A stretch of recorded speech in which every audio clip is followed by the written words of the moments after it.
নমস্কার বন্ধুরা, Bishu kitchen with village ফুডে আপনাদেরকে অনেক অনেক স্বাগত জানাই। কেমন আছেন সবাই? আশা করি সবাই ভালো আছেন। বন্ধুরা, আজ আমাদের রেসিপি হবে কাঁঠালের দানার ভর্তা।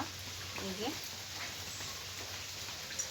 কাঁঠালের দানা আমি দুভাগ করে কেটে নিয়েছি, খোসা ছাড়িয়ে নিয়েছি। আমি এটা আজকে ভর্তা বানিয়ে দেখাবো। বন্ধুরা, এই রান্নাটা আমি কেমন করে করি প্রথম থেকে শেষ পর্যন্ত দেখতে থাকুন, আশা করি নিশ্চয়ই ভালো লাগবে। তো চলুন বন্ধুরা, কাঁঠালের দানাটা প্রথমে আমি সেদ্ধ করে নেব। বন্ধুরা, উনুনটা ধরিয়ে নিচ্ছি।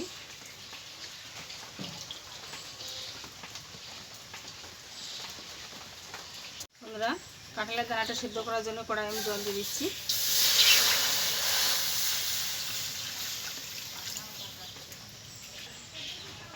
এবার কাঁঠালের দানাটা আমি ভালো করে ধুয়ে নেব।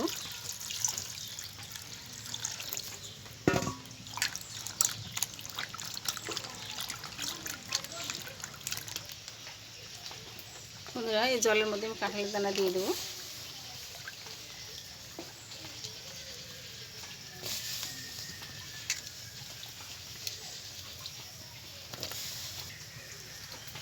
বন্ধুরা, আমি ঢাকা দিয়ে কাঁঠালের দানাটা সেদ্ধ করে দেবো।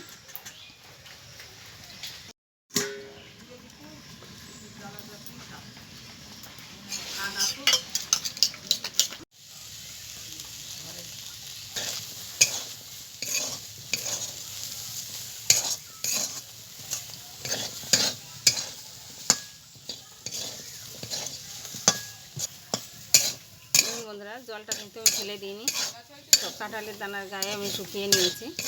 এবং এটাকে নামিয়ে নেব।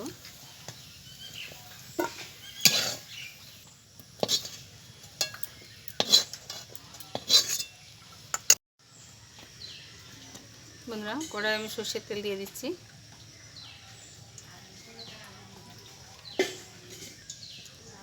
এখন আমি কটা শুকনো লঙ্কা ভেজে তুলে নেব।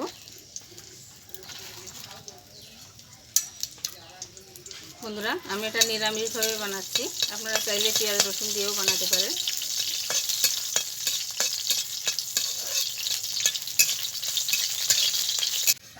বন্ধুরা, লঙ্কা কটা ভাজা হয়ে গেছে, তুলে নিচ্ছি। দেখুন বন্ধুরা, একটা টমেটো আমি মাঝখান দিয়ে কেটে নিয়েছি, এটাকেও একটু ভেজে নেব।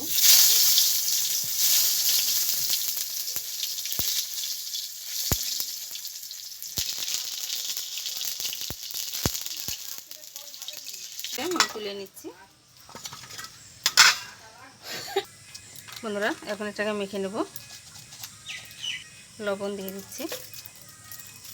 লবণ দিয়ে লঙ্কাগুলোকে ভেঙে নেব হাত দিয়ে এরকম।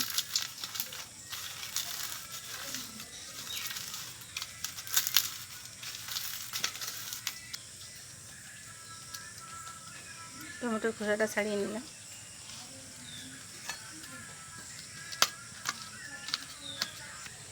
দেখুন বন্ধুরা, কাঁঠালের দানাগুলো কত সুন্দর সেদ্ধ হয়ে গেছে।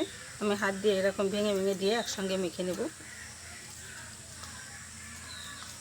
আমি এই যে ভাজা যে তেলটা, এই তেলটা আমি এর ভিতরে দিয়ে দেবো।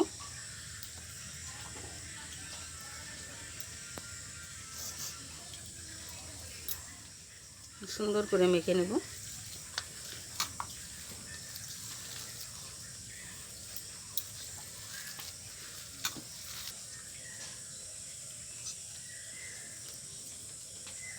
দেখুন বন্ধুরা, ভর্তাটা আমার রেডি হয়ে গেছে। দেখুন,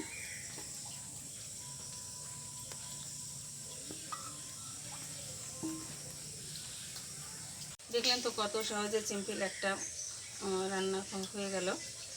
তা বন্ধুরা, একবার হলো বাড়িতে এরকমভাবে ট্রাই করে দেখবেন, ভীষণ ভালো লাগে খেতে। আমি তো নিরামিষভাবে করলাম, আপনারা চাইলে পেঁয়াজ রসুন দিয়েও করতে পারেন, খুব ভালো লাগে খেতে। বন্ধুরা, রান্নাটা কেমন লাগলো কমেন্টে অবশ্যই জানাবেন। যদি ভালো লাগে লাইক কমেন্ট শেয়ার করবেন, সাবস্ক্রাইব করে আমার পাশে থাকবেন। তাহলে এরকম নতুন নতুন ভিডিও আপনাদের সাথে শেয়ার করতে পারবো। ভালো থাকুন, সুস্থ থাকুন, ধন্যবাদ।